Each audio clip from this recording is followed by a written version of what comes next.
अंदाज होता।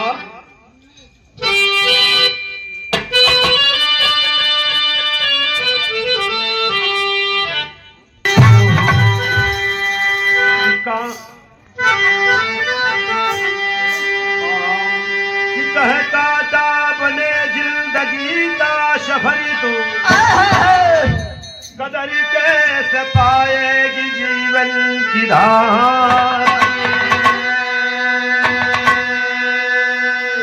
खिली पंखुड़ी खिलखिला ना सकी तो अरे कदर कैसे पाएगी जीवन की धारा। गैया सतसड़ा टूटी मोह डोरी खोरी विशाला पिपिल को सिधारा। तो कह घने जंगलों में मिले जाय नारदी कह जीवन की ज्योति जली है दोबारा।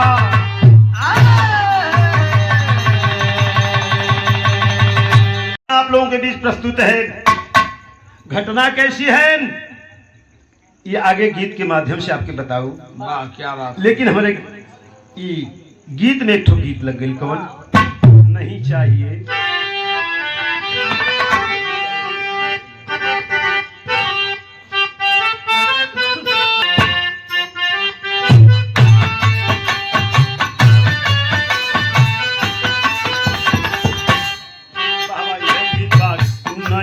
चाहिए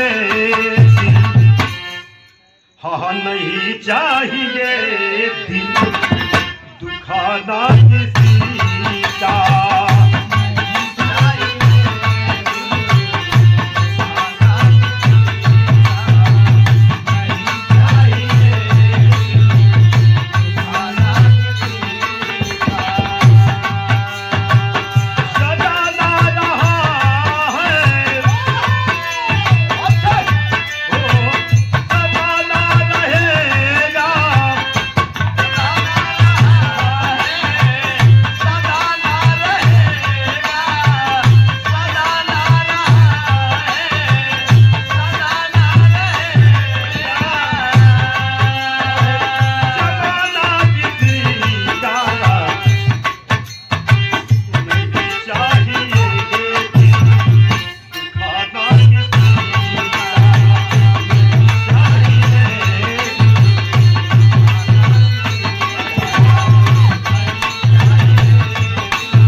कभी एक ठो बात कही कि मंदिर तोड़ दो मस्जिद तोड़ दो इसमें नहीं मुजायका है। दिल किसी का मत तोड़ो रे बंदे ये घर खास खुदा का है। इसीलिए तो कि अरे सदा ना रहा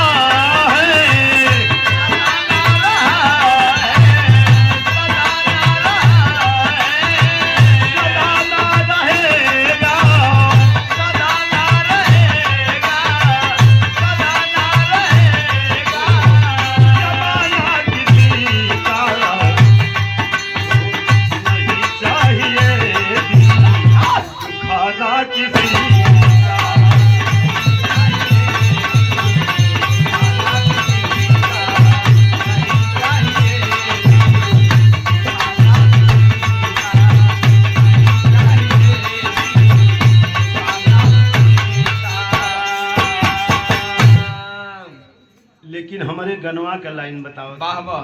हम आपसे बताओली कि कभी कभी विधि के विधान को लोग फेल कर दिया करते हैं। कुछ ऐसा प्रमाण मिलल बाबा कहे कुदरत भी झुकती कहे कुदरत भी झुकती है फितरत के आगे।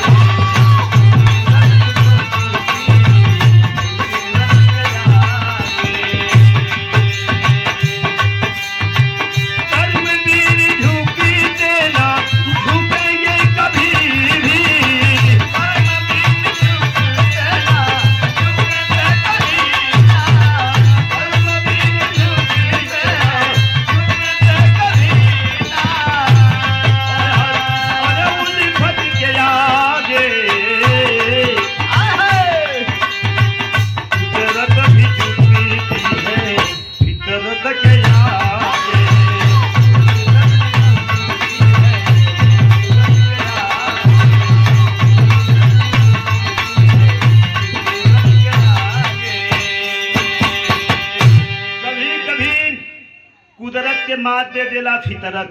आए है यही से मेरे विरह का कहानी शुरू भइल। वाह कहानी बा कहाँ का?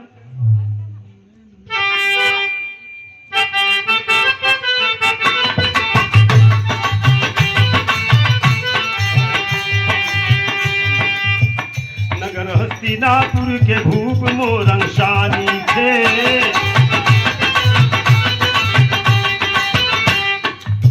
भरे धन धान से सुखी दोनों परानी थे।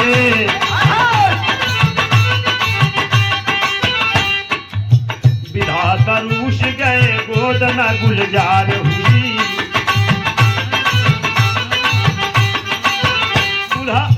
विधाता रूस गए गोदना गुलजार हुई। बुढ़ौती की बेला में चिंता तभी अपार हुई।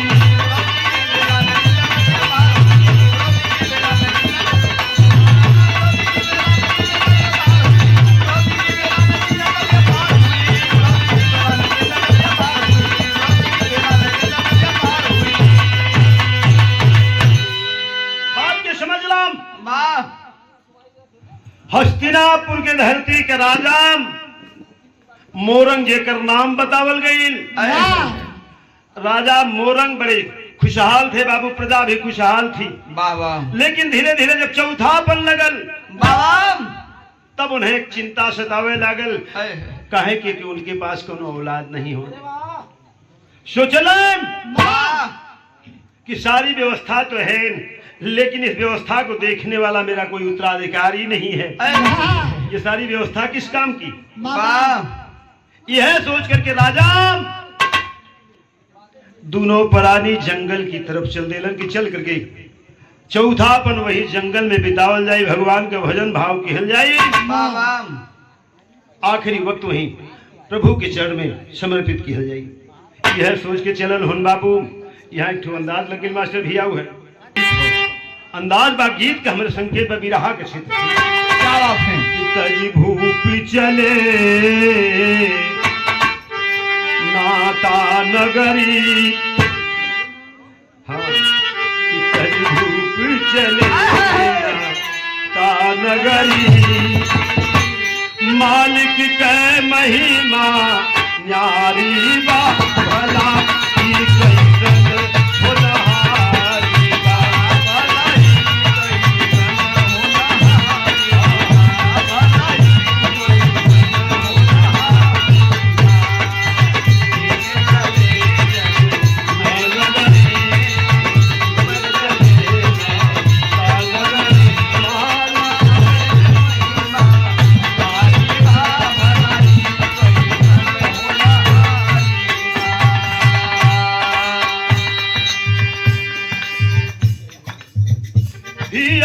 में प्रभु प्रति अनुराग भरे।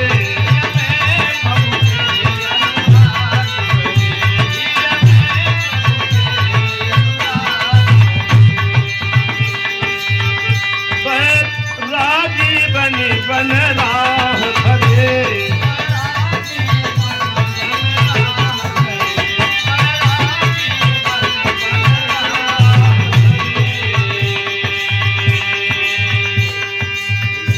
वासिन के राजा हस्तिनापुर को छोड़ करके जंगल की तरफ चले हैं बाबू। सारी जनता निराश है कि अब बिना राजा के राज कैसे चलेगा, बाबा हमारी देख रेख कौन करेगा। वाह तो कहे पुरवासिनी के या बिखरी। अरे बिन माझी नाव बिचारी बा भला की कैसन होनहारी बा। भला की कैसन होनहारी बा। भला की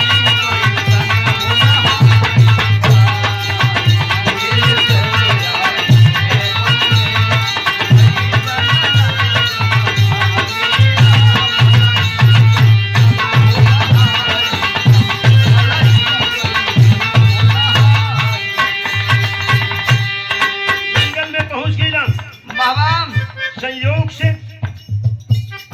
वही राह से नारद जी चले आओ। बीड़ा बजावत श्रीमन नारायण नारायण करते हुए जब चले आए हैं बाबू, करीब पहुंचे करे राजन आप और दोनों मूर्ति इस जंगल की तरफ कहाँ जा रहे हैं? तू बताओ लंका। अरे मुनि नारद बिपिन पधारे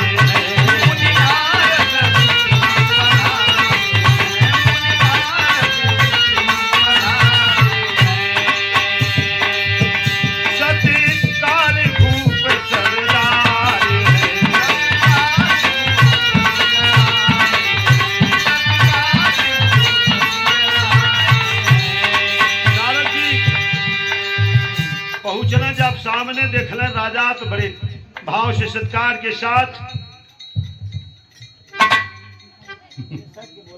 अच्छा सत्कार के साथ अपनी कथा को सुनाए हैं। पूछ बैठे क्या कि कहाँ जा रहे हैं? बताए हैं बाबू। और जब बताओ लन उस समय का भाव लगल कि तब क्षेम कुशल मुनिवरी, तब क्षेम कुशल पूछे मुनिवरी, बिन माझी नाव विचारीगा, अरे कई गले होनहारीगा।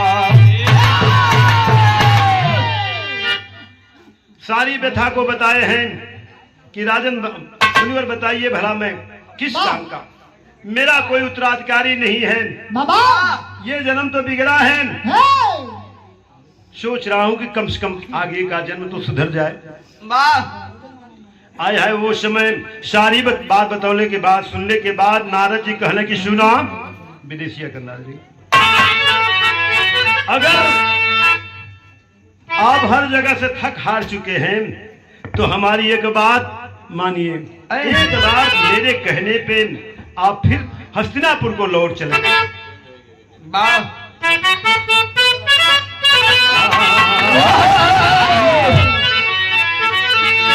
निपशे बचनिया निपशे बचनिया बोले हैं तौनी जुनिया हो, वह धीरज बधाया बोले सुघर उपैया।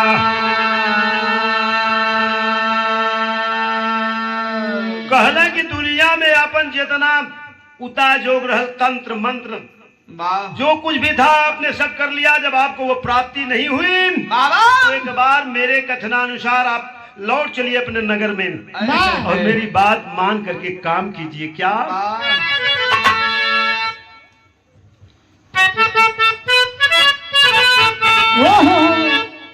किन्हीं पे अरे मानी के बचनिया वह लौटी चला राजा धनिया हो,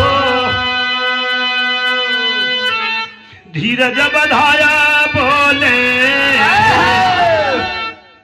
भूप से उपैया, कि बतिया के मानी तब नगरी के लौटी वह पुत्र यज्ञ रचाए थे ही गई,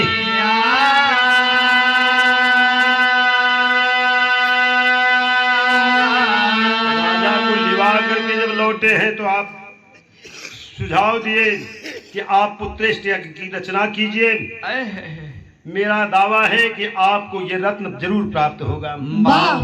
आखिर में बाबू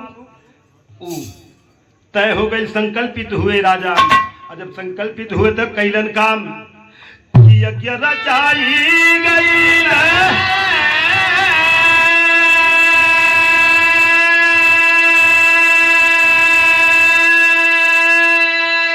ए भैया ने बता पठाई गई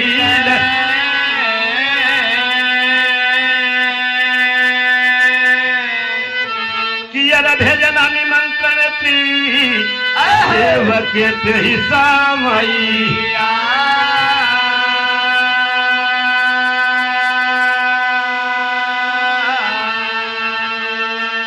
पर सुगंधी गंधी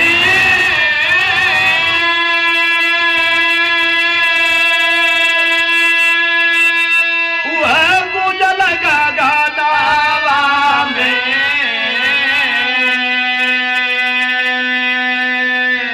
सुर नर मुनि सब करन बलैया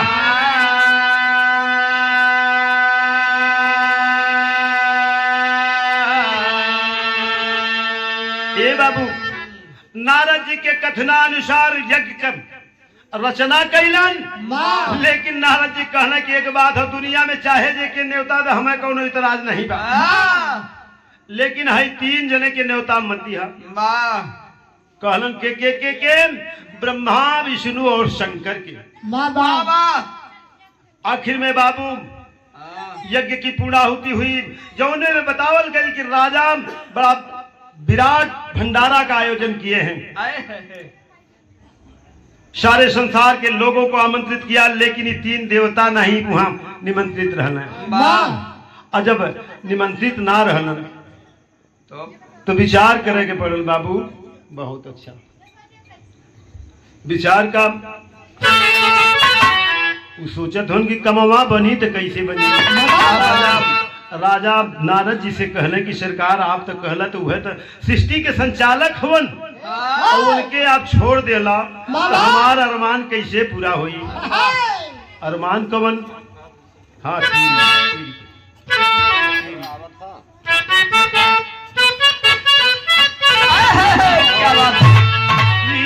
चिता में के लगाई अगिया अरे बोले राम चिता में के लगाई अगिया तू अंगूरी अरे अंगूरी पकड़ बुढ़ौती लेके चिता में के लगाई अगिया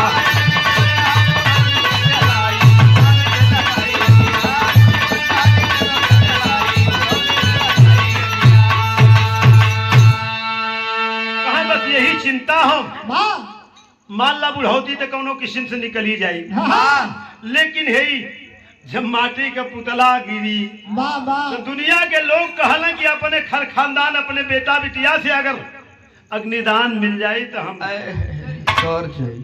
उत्थान हो जाए हमारा ये मौका चूक गई कहला कि घबरा मत तोहार काम होई ये हमार गारंटी हो ये 3 जने के मत बुलावा तो हर काम होई बाबा आखिर कहना कि चला ठीक हो बात हो रही ऊपर यहाँ जो गीत लग गई जो है गीत बा कवन कि अब सासु सोवा भीताई भासुरी सोवा वो सारी की गगरी छुआ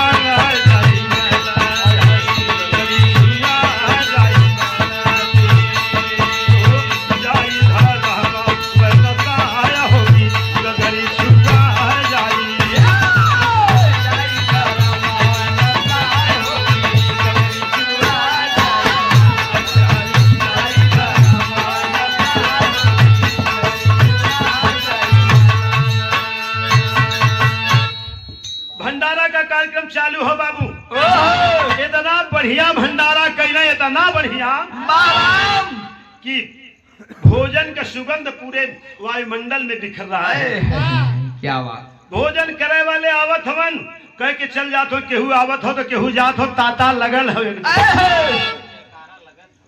ताता लगल हो बाबा क्या बात है रे बाहर राजा मोरंग इतनी बढ़िया व्यवस्था अब वही तक संसार में केहू कैले ना रहा केहू करबो ना करी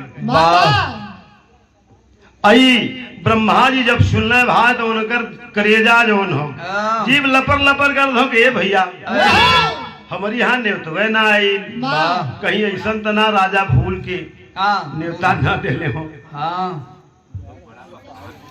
हाँ मानत नाम मन आखिर कैसे पहुंची वहां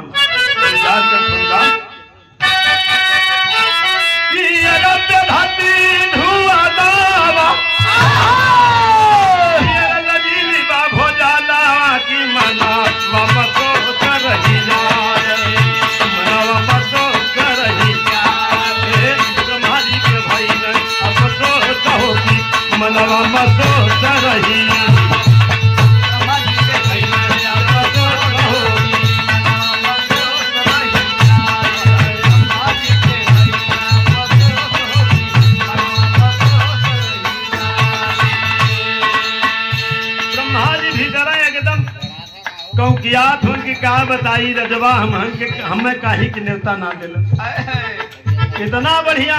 तब तक बिजली गिरावे वाले ऊपर से विमान से जात उनकी का बाहर राजा इतना बढ़िया व्यवस्था। वाह क्या बात है। अरे यार कितनी बढ़िया पूरी हुआ के पूछबे मत करा है रसेदार लगन बा वो पनीर वाला जीभी से तब पानी गिरा था कहला यार तब तक एक जने कह देने करे यार खीरी के तो पूछा मत कितनी बढ़िया मीठी खीर रहल के वो एक से एक मसाला उमर रहल के पूछा मत काजू बादाम गिनती कमन भाई वाह वाह हाय तब था लेकिन ब्रह्माजी विचार कर काम अरे मिलन नहीं न्योता कैसे न्योता में जाइबे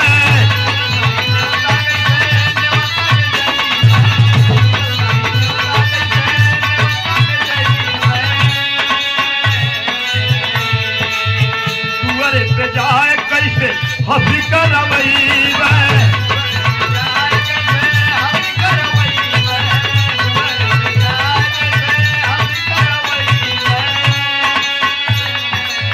विचार करत हो कि मान ला हमें न्योता ना मिले चली विष्णु जी के यहाँ उन्हें जरूर न्योता मिलल हुई तब विष्णु जी अगर न्योता मिलल हुई तो एक न्योता पे दोनों जने काम ये चलत हो एक में दोनों जने सटा लिहल जाए ये चलते बा वह विष्णु जी की गईलन लगे गईलन विष्णु जी अपन आसन लगा के बैठल हवन कहना कि का हो चले के ना हो काम कहलन कि कहाँ अरे राजा मोरंग के यहाँ भंडारा में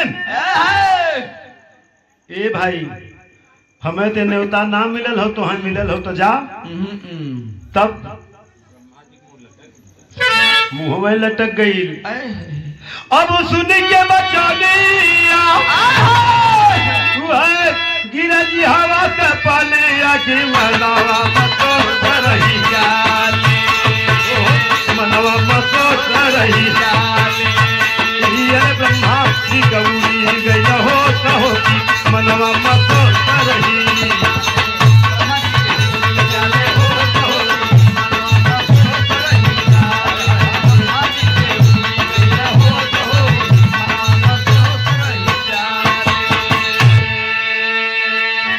कहले मर्दवा तो हूँ कि न्योता ना मिलल हो कहले मिलल होता तो ऐसे बैठी का तैयारी बना ले अब लग कब धोती कुर्ता पहन के पहुंचल होई कहले तब का करी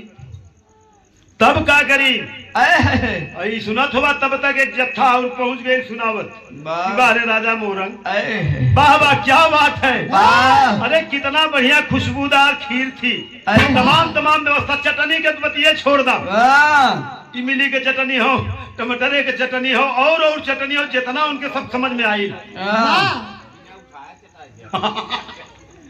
आए देखें विष्णु जी कहलन कि यार तब किहल का जाओ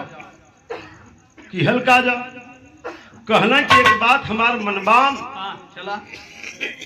चलता बुढ़ऊ के लगे चलल जात हो न हो हम दू जने के नाम मिलल तो तीसरका जन हन उतर भाई संहारक देवता हन उन्हें जरूर मिलल हुई न्योता कहना कि अरे लेकिन उनके न्योता मिलल हुई तो हम का किहल जाई वही कहला एक पे 3 जने हो जावल जाई एक पे 3 जने भाई देखा नहीं लगा बेचारू का अपना मारा जात हो का हम बाबू होते तो तू कचौड़ी हो नहू ले ये चलत कहत हो कि भोलेनाथ के संग हम चला जाइए के न्योता पे 3 जने काम निकाल लिया जाए कहने लग गई बताओ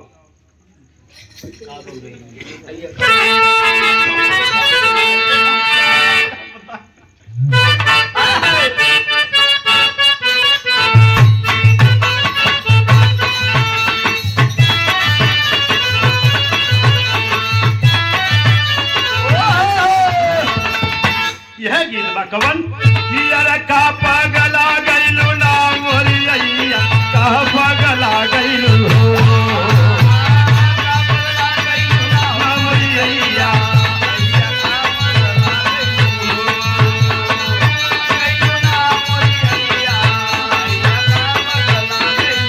हो गावत कूद रहिला बहु रहिया अइया का पगत लागई हो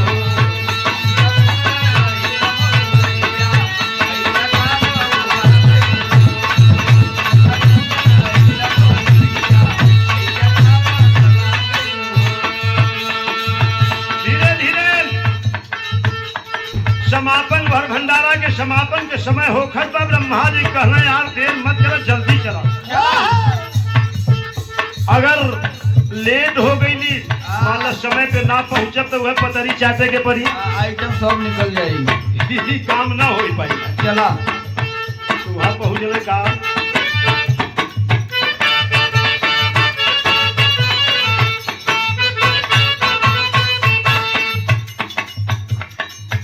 अरे ना माने मनवा ना मोरे भजवा माने न मनवा हो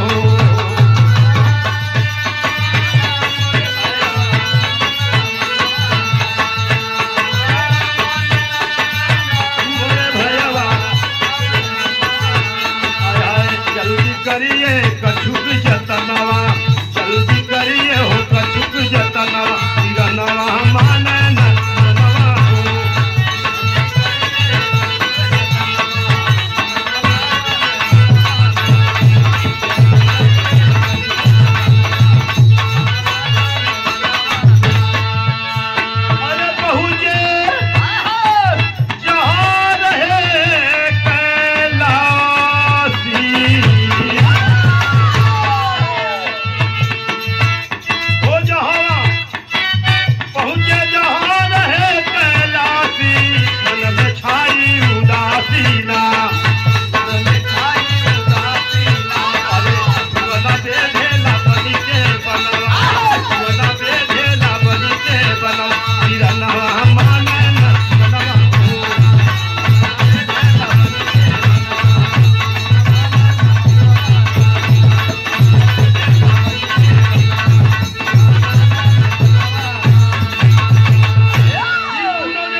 पहुंचना है भोलेनाथ के नगरी में कैलाशपुरी में वो गांजा में मस्त होन बबुआ के खींचन जब छोड़ल धुआ तो सब रास्ता में भटक गई वाह वाह और वहीं से आवाज देना अरे भोलेनाथ अरे भंडारा में ना चलबा चलना कि कहाँ चली कौने भंडारा के बात करते अरे बताओ ना कि राजा मोरंग के हम आज भंडारा न हो कहना कि तुम्हें न्योता मिलल हो तू जा हमें तो न्योते नहीं मिलल अरे बाप रे बाप ब्रह्मा जी के कपाल जो हो सनक गल रे बाप रे बाप को हमके ना मिलल ठीक रहल विष्णु जी के न्योता मिलल ना मिलल यो ठीक है बा मान ला लेकिन हाई था संहारक देवता होने के न्योता नहीं मिलल ही तो गजब हो गई तब कहना कि सुनाम इतनी बढ़िया व्यवस्था हो बहुत नीक बाना हमार विचार देखो ई कहत बा कि मान लो उनके भंडारा में उनके दुआरे तक न जावल जाई ना वो दूरिये से काम कर चला थोड़ा करीबवा में थोड़ा सुगंध उगंध लेके लौट आवल जाई और दोनों तीनों मूर्ति वहां पहुंचना जब राजा के जहाँ भंडारा होखत बा जहाँ भोजन प्रसाद होखत बा देखना कि वाह भाई वाह बड़ी वाह क्या बात है बहुत अच्छी व्यवस्था है लेकिन भीड़ भी बड़ी बड़ी यार बा कहला यार हाँ बहरिया भे यार देखा थो हाँ वो चला न हो धीरे धीरे वहरे चल चलता हाँ वहरे से पिसिया के दूठी मार के वैसे मैंने स्वाद लेवे के हो चल दिहल जाई आखिर में बाबू तीनों जने पहुंचला हुए निहारे कोरी जहाँ लड़कन के 5 बैठल हो वही में लड़कन में घुसुर के बैठ गए कि भैया हमनों के जगह दे देते जुआर भैल का पहपट कंदाज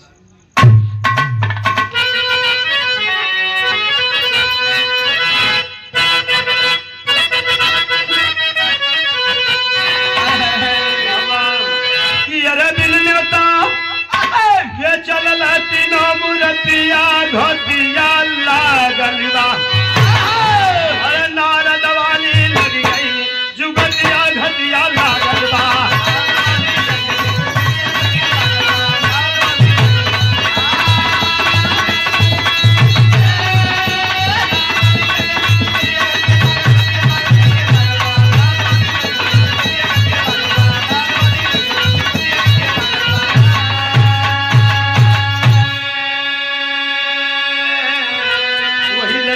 रही गोल में। वाह ई तीनों जने मूड़ी नीचे कैले पतरी पे अपन सूर्यले हमन वाह गिनत एक ना है सूर्यले हमन जवान। जेठ अब तब तक भइल काम आय है मुहा छिपा के तीनों मूर्ति ओहो तब बैठे कर भोजना हो और निगरानी करते नारद जी आ गई न सावना। यार नारद के दिल में सूझल खुला फतिया बतिया घटिया लागल बा और मचा के हल्ला जुटालिए चमतिया घटिया लागल बा।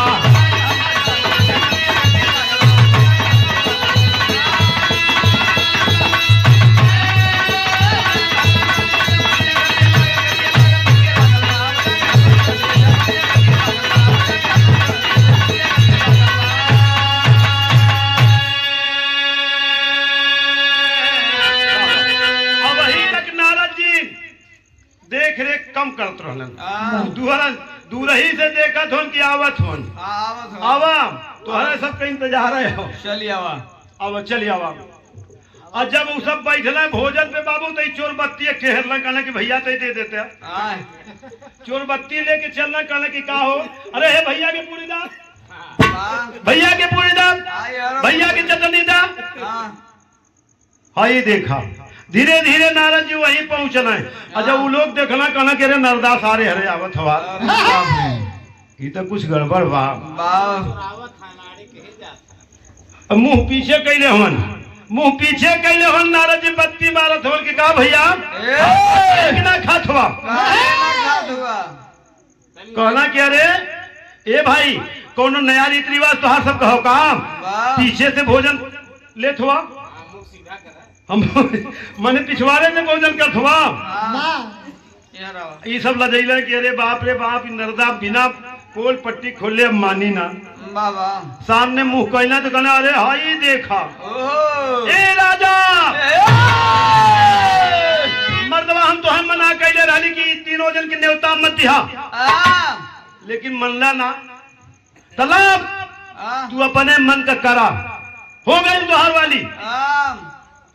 राजा दौड़ल हर्ष के अरे मुनि जी कहा भइल हम कहा कैली अरे कहने के चोरवन की न्योता के दिलस खत्म हो गई मना कैले रहली कि चोरन के न्योता मत दिहा लेकिन यहन के बोला कि तू बड़ा गड़बड़ कैला सारा काम बिगाड़ देला कहना कि अरे सचमुच हमें नहीं सबके न्योता ना दे ले कहना बिना न्योता का हमन अरे बाप रे बाप अरे बाप रे बाप बिना न्योता के आयल हमन शर्म नहीं लगत इन्हन के तब हम कहत है कि खांची के खांची कराहा के कराहा सब्जी कहाँ जात हो भाई सब पार्सल हो जाए आवत रहल तब हमें शंका बनत रहल कि कोनो गड़बड़ हो सावधान हो जा आखिर में बाबू तब नारद जी सजेशन देवे लगला कि अरे एक काम करम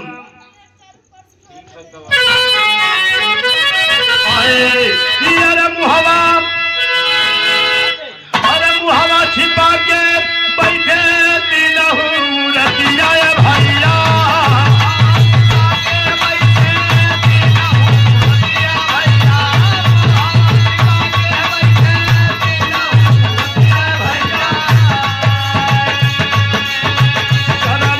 मारी मुहवा भइल बा नचोरा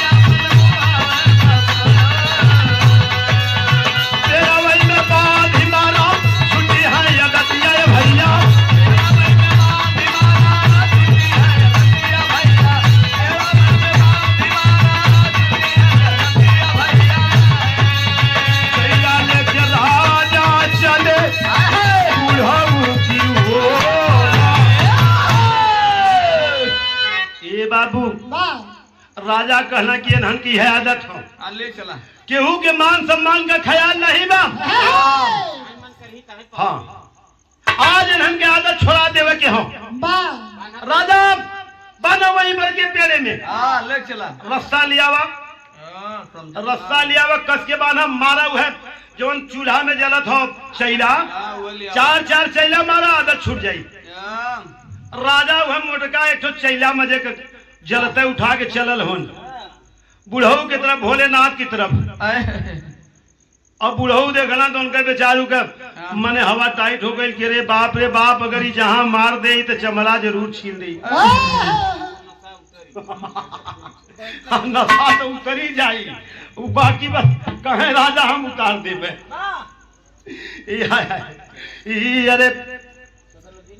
अरे अरे चैला लेके चले तब बुढ़ऊ की भोरा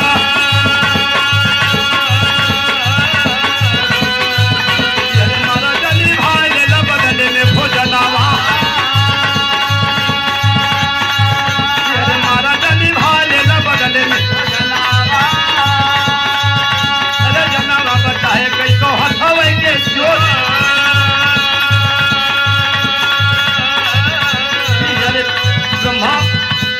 ब्रह्मा जी की ओर जब की चली भइले राजा विष्णु के नयनवा से बरसे लालो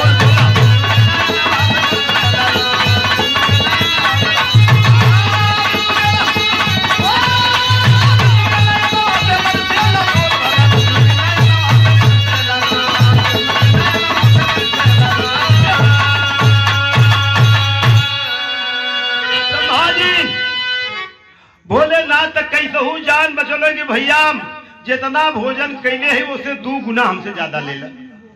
गलती तो हो ही गई बा बिना बुलाए मेहमान है। अगर मरबा भैया से बुढ़ाई का शरीर हो टूट जाए तो हमारे पैसा भोलेनाथ का तो नंबर कट गई कि ठीक हो ज्यादा बुढ़ापा में नहीं हो अगर मार दे 2-4 चैला तो ये काम हो जाये।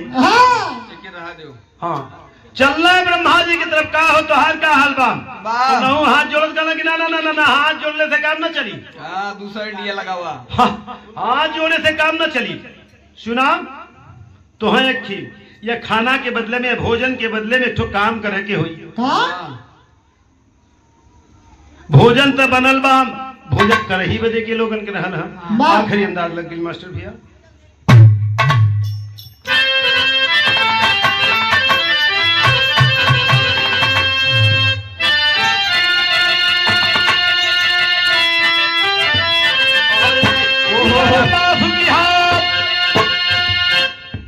माफ की हो न तो हसे जब भोजनावा चाही हो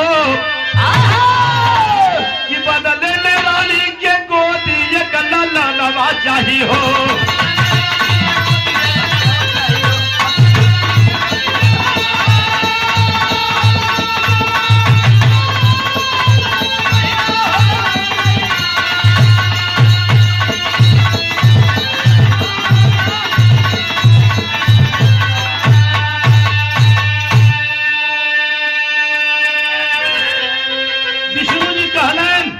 जल्दी करा देखा अगर तुमको दाव होखे तो नकर काम बना दा हमनों का जान छूट जाए वरना आज बड़े गाढ़े पड़ल है। कहला एक बार पन्ना पल चला हर बार पोथी उथी देखला कहना कि बड़ा मुश्किल बा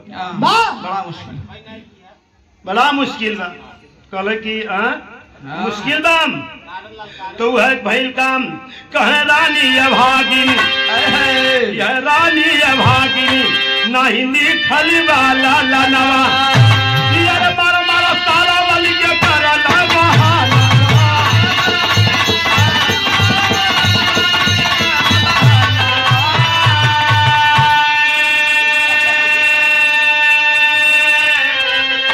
नारद कहने के अरे बाप रे बाप इन्ने बुझौल बुझौल बुझौल सेवा कर ले आवा चैला विष्णु जी के पोटरी का आपस होकर बाप रे बाप इतना बा मान लो थोड़ा हमसे परिवार में 2-4 शायद हो कि न सह पाई कहना कि मर्दवा हो पलवा कहीं पलता हाँ। बगलिया वाला हाँ। बगलिया वाला पलता। हाँ। धीरे से कहना कि जल्दी काम करा नहीं तो वहां कुटाई होई तो मनई हो जीबा। दिमाग के कहना भरी। यार बटबे ना की हल तो का करी आए है यारा सुनी बगिया जब उसका पलावा चाही हो बदले मेरा दी के गोदी एक लाल दवा चाही हो। कहे कि विष्णु जी कहने की जल्दी करा तब आखिर में बताओ कहना कि सुना एक ठो बाप दिया विष्णु जी से राय लेना कि एक ठो बाप कहना कि का बाप कहना कि एक ठो जुआड़ से। कि अरे सुगना के बाम एगो सुगना के बाम मानव का 14 बरिस उमरिया कहना कि मर्दवा 14 बरिस तो बड़ी समय बा 14 मिनट का 14 सेकेंड का बस कोनो हिसाब से यहाँ से फुर्सत मिला के अमान भाग चल जाई। 14 साल तो बड़ी बढ़िया समय बा 14 साल अगर उनके गोद में रही तो बड़ी बढ़िया समय बा। वाह हम तो कहा कि 14 सेकेंड में काम करके चले के हो। वाह वाह। कहें कि अरे सुगना के बाद मानव का 14 बरिस के उमरिया वह बजरी के नाम छूटल फूटल फुलावरिया।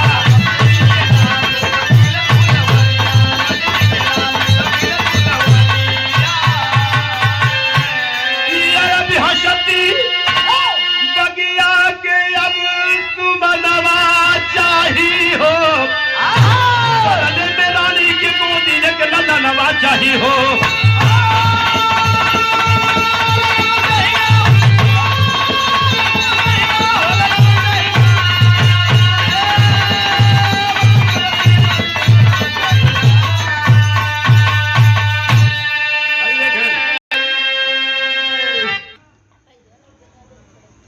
यहाँ माने कुदरत को फेल कर दिया फितरत लग गई। एक ठो बात बताई भैया बता ब्रह्मा जी का एक नाम प्रजापति भी है। वो संसार के बनावल संरचना का मालिक हवन। हाँ प्रजापति उनको कहा जाता है एक नाम उनकी संज्ञा दी गई है। और भाई हमारे भैया भी प्रजापति हो लेकिन हाँ ब्रह्मा है समझा भाई बाबा वो ब्रह्मा जी के बनवल मूर्ति डोलत बा बोलत बा हर काम करत हो लेकिन यही प्रजापति के बनवल मूर्ति बोलत तो नहीं बा लेकिन एक प्रजापति वो है उनकी बनाई हुई मूर्ति बोलती है डोलती है सब कुछ करती है लेकिन इनकर मूर्ति तो बोलत डोलत नाम लेकिन वही प्रजापति को वही ब्रह्मा का बनावल मूर्ति इनकर बनावल मूर्ति के ब्रह्मा जी के बनावल मूर्ति के लोग जाके नमन करल उनसे कही है कि बाबा हम के कुछ दा यही मारी कुछ गवैया गावत हवन। हाँ कुछ गवैया गावत हवन राम बनवाई मानाई ये भैया राम बनवाई मानाई महनैया बनमह राम के राम बनमह।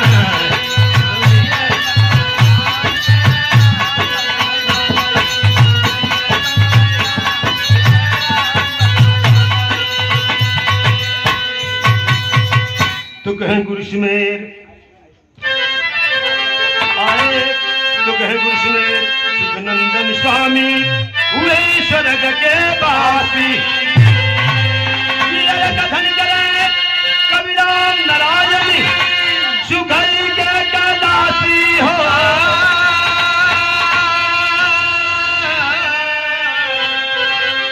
सीता में लगाई अगिया विजयी कवि जवाहर गुरु को शीश झुकाई